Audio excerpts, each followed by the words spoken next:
میں جو اہم امر جو آپ لوگوں کے سامنے رکھنا چاہ رہا ہوں وہ یہ ہے کہ ہمیں معلومات چاہیے کون سی، کہاں سے ملیں گے.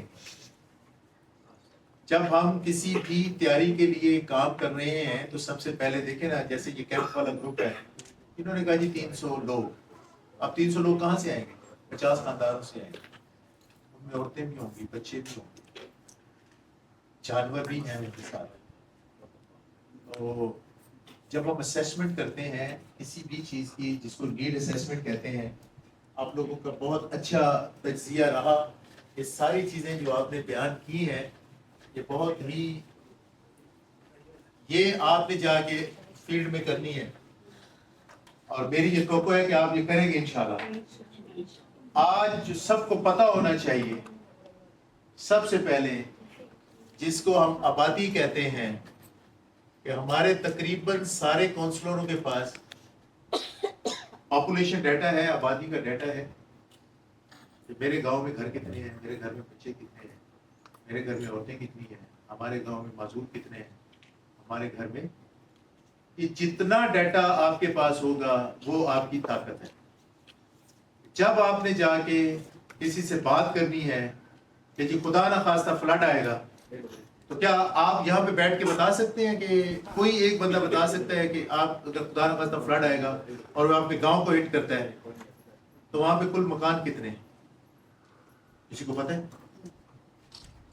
یہ پتہ ہونا چاہیے آپ کو.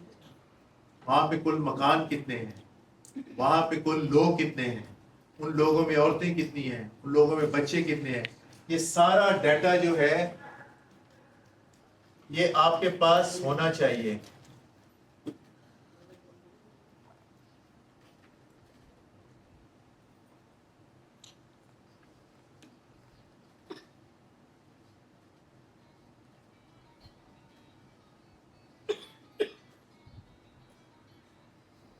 اس 2022 والے فلڈ میں جو سب سے اہم ایک مسئلہ کھڑا ہوا تھا وہ ہمارا ہیلتھ کا مسئلہ تھا. ہماری بہت ساری جو عورتیں ہیں، پریگننٹ وومن جو ہیں، اسپتال ہی گر گیا تو وہ جائیں کدھر؟ جو آیا ہے اس کو اپنی فکر پڑی ہوئی ہے، اس بیچارے کا بھی تو گھر چلا گیا، LHW کا بھی گھر چلا گیا، LHB کا بھی گھر چلا گیا. وہ دائیاں اپنے چکر میں پڑی ہوئی ہیں. ہر روز کوئی نہ کوئی عورت ایسی تھی کہیں نہ کہیں جس کو ڈلیوری کے لیے مدد کی ضرورت تھی.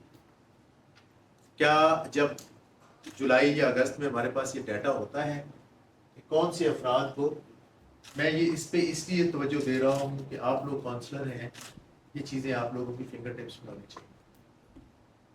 ابھی آپ لوگ ریکوری کے فیز میں، کل میری بہن بات کر رہی تھی، ابھی تک نہ گھر بنے ہیں نہ سڑکیں بنی ہیں. کیا کوئی کاؤنسلر مجھے یہ بتا سکتا ہے کہ کون سے گاؤں کی کتنے کلومیٹر سڑک بننی ہے، کتنی چوڑی بننی ہے؟ بتا سکتا ہے کوئی؟ کتنے گھروں کو کور کرے گی، کوئی بتا سکتا ہے؟ تو یہ جب تک آپ لوگوں کی صلاحیت جو ہے تخمینہ سازی کی نہیں بنتی، اچھی صلاحیت، ہم مانگ بھی نہیں سکتے. اب میں جا کے آپ سے کہوں بی بی میرے گھر پہ کھانا بھجوا دیں، اب آپ مجھ سے پوچھیں گے تو صحیح نا کہ بھائی کتنے لوگوں کا کھانا ہے، اس میں بچے کتنے ہیں، مرد کتنے ہیں، تاکہ میں اس حساب سے آپ کو برتن بھیجوں، اس حساب سے آپ کو کھانا بھیجوں. یہ آپ کہاں سے منہ اٹھا کے آ گئے جی کھانا بھجوا دیں میرے گھر؟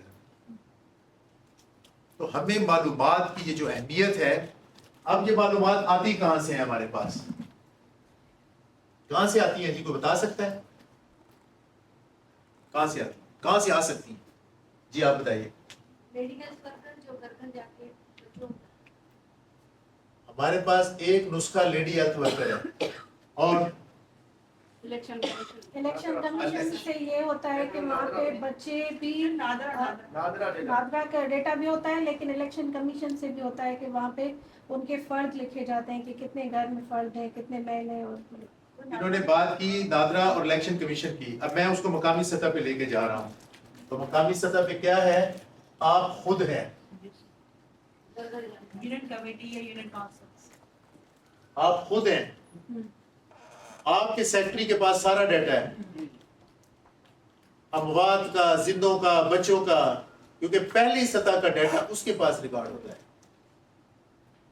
اگر اس کے پاس کسی وجہ سے نہیں بھی ہے تو یہ اس کی ذمہ داری ہے وہ آپ سے نادرا سے ڈیٹا مانگے. تو تو یونین کونسل سیکریٹری جو ہے اس کے پاس آپ کا ڈیٹا موجود ہے. اس کے بعد اور کون ہو سکتا ہے؟ اسکول کا ڈیٹا سب سے اچھا ہے. آپ کو کم از کم بچوں کا پتہ ہے. کچھ بچے گھروں میں بھی یقیناً ہوں گے، لیکن اسکول سے آپ کو اندازہ ہو جائے گا کہ کتنے بچے ہیں، کتنی بچیاں ہیں، کتنے بچے ہیں. اسکول کا ڈیٹا.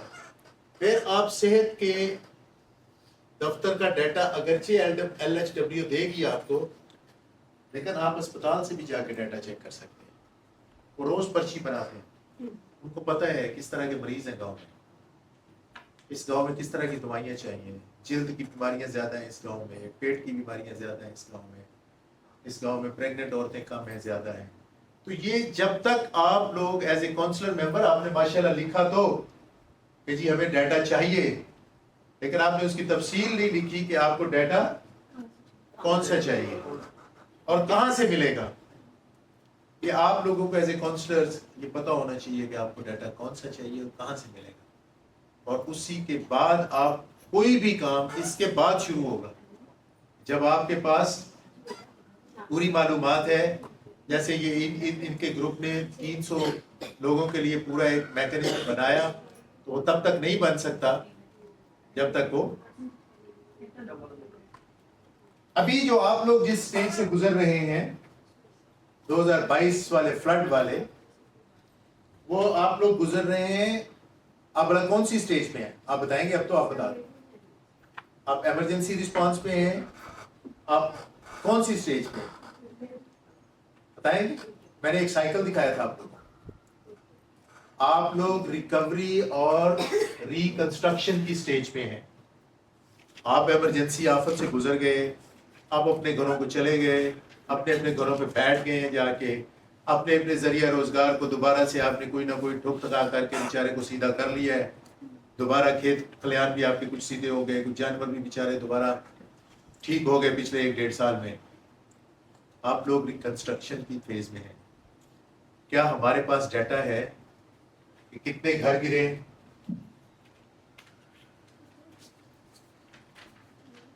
کتنی گلیاں ٹوٹی ہوئی ہیں، کتنی سڑکیں ٹوٹی ہوئی ہیں، کتنے ہسپتال غائب ہیں، کتنے اسکول غائب ہیں، یونین کونسل کے کتنے دفتر غائب ہیں؟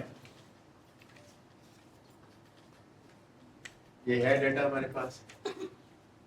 اگر یہ ڈیٹا نہیں ہے، اب یہ جو ڈیٹے کا کام ہے یہ ایک جگہ پہ ختم نہیں ہوتا، یہ پریپریشن کی سٹیج پہ ختم نہیں ہوتا، یہ روز مرہ کی بنیاد پہ چلتا ہے. اگر آپ کو یہ پتا ہے کہ میرے گاؤں میں 1 کلومیٹر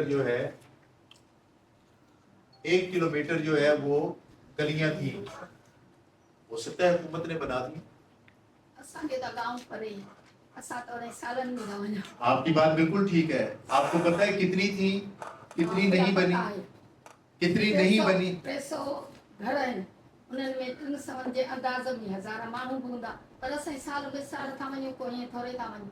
نہیں یہ بات نہیں ہے. میں تو دیکھیں آپ کے پاس کوئی ایسا میکنزم ہے کہ آپ کو یہ پتا ہو نقصان کا، باہر بیٹھ کے باتیں تو کر رہے ہیں. خبر پندی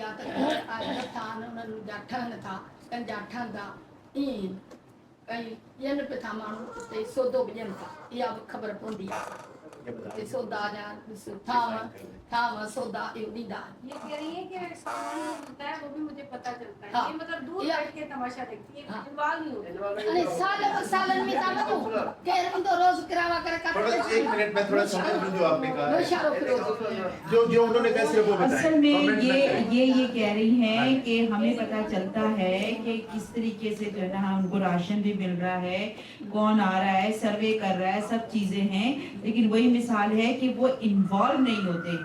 بس دور بیٹھ کے یا آفس جاتی ہیں جیسے، تو آفس میں ان کو بتا دیا جاتا ہے کہ بھائی آج اتنے گھروں کو راشن ملا ہے، اتنے گھر جو ان کی چھتیں گر گئی ہیں برساتوں میں، یا اتنے لوگ جو زخمی ہو گئے ہیں. یہ سارا ڈیٹا ان کو آفس کے تھرو پتہ چلتا ہے، یہ خود گھر نہیں جاتی. بالکل ٹھیک ہے. یہ عدی نے بڑی اہم بات کی ہے. دیکھیں کچھ نہ کچھ ہو رہا ہے، کہیں نہ کہیں کچھ نہ کچھ ہو رہا ہے، لیکن کیا مجھے آواز اٹھانی چاہیے کہ میں